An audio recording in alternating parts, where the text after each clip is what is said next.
The rise of industrialization led to the overcrowding of cities. Many solutions to this overcrowding emerged, solutions like the Garden City, offered by Ebenezer Howard. In 1898, he proposed and planned self-sustained communities meant to allow citizens to avoid the deterioration of cities. Frank Lloyd Wright proposed Broadacre City. He called it the antithesis of the city. Wright believed the city and industrial civilization created diseased values. Broadacre City was meant to be a new environment to establish new values.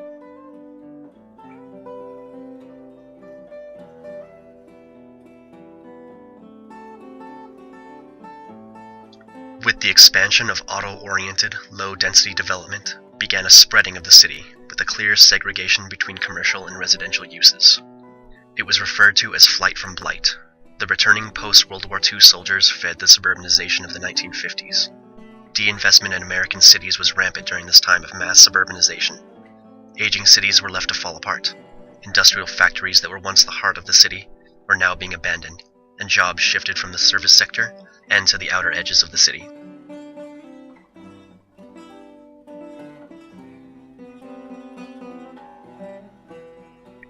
The deindustrialization of Detroit played a major role in the decline of population in the city, a decline from 1.8 million to just over 700,000. The city suffers from severe urban decay and abandonment. The causes of Detroit's fall are many and varied. The construction of freeways divided neighborhoods. The city suffered from race riots and massive poverty, and opportunities for employment left the city. So did the population, leaving behind a city whose name has become synonymous with abandonment.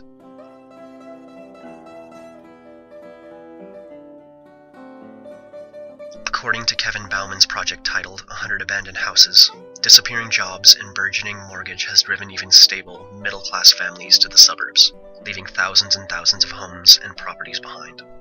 According to the Census Bureau, the number of vacant housing units has doubled in the past decade, to nearly 80,000, more than one-fifth of the city's housing stock. Even though the city has been demolishing about 1,000 broken-down houses a year, they cannot keep up with the rate at which families are abandoning them.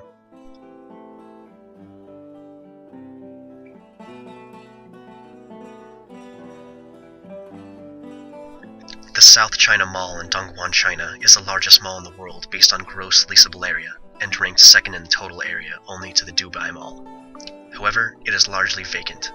Unlike other dead malls which have been characterized by the departure of tenants, the new South China Mall has been 99% vacant since its 2005 opening, as very few merchants have ever signed up.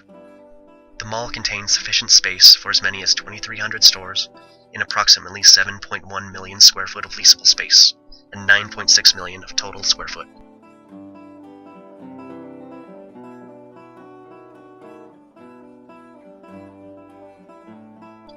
From 1965 to 1979, the Los Angeles airport began its expansion of its 3 runways. These runways put the flight path directly on top of Suffrage. This allowed LA to use eminent domain to acquire the property. The state relocated 2,000 residents and removed over 800 homes, yet the abandoned infrastructure remains, and until very recently, the streetlights would come on at night.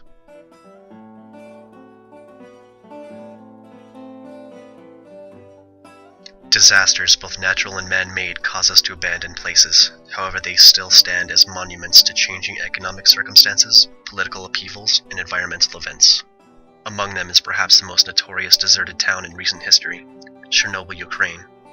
After the fallout, officials closed off 18 square miles and told residents that they would be able to return after a few days. Most left all personal belongings behind. The vehicles used during the evacuation became irradiated and were left outside of the city. The exclusionary zone is the most radioactive location on the planet, and will not be fit for human habitation for another 20,000 years.